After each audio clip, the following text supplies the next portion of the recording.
À partir de là, vous pouvez laisser Illustrator ouvert et on va aller dans Adobe Dimension.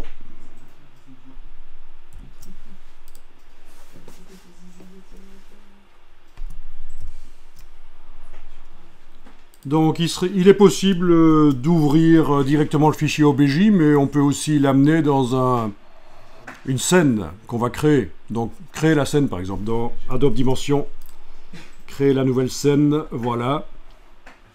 Et vous allez faire fichier, importer, modèle 3D.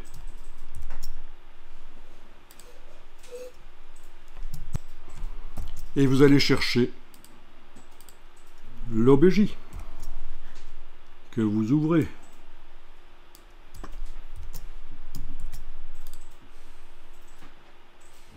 Le voilà. Je vous rappelle, clic droit de la souris permet de tourner autour. Et la petite icône ici permet de faire en sorte que l'objet soit posé sur le sol. Parce que par défaut, le pivot, le petit gizmo là, est en bas de l'objet.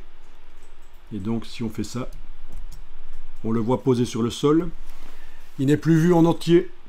Je vous rappelle qu'on a l'icône ici pour voir en entier, ou alors la touche F sur le clavier marche aussi. La bête touche F vous permet de voir l'objet sur lequel on est en train de travailler, l'objet sélectionné, de le voir donc en entier. Roulette pour s'éloigner un peu, et voilà votre objet 3D qui vient de Illustrator. Et vous allez pouvoir lui mettre donc dans les ressources pour démarrer, dans les textures ici, vous allez pouvoir lui mettre différentes textures, vous testez. Voilà. Du métal par exemple. Je vous rappelle que les matières substances sont beaucoup plus évoluées que les premières matières du dessus, les matériaux standards. Donc pour obtenir vraiment quelque chose de très réaliste et sympa, les matières substances, c'est pas mal.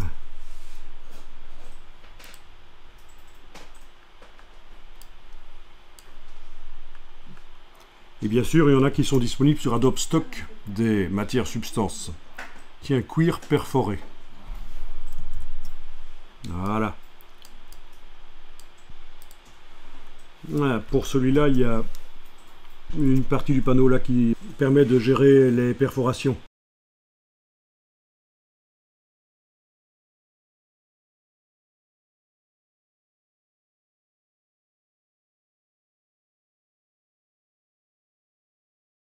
Oui, pour les matières substances, il y a des choses spécifiques à la matière pour pouvoir la personnaliser, bien sûr.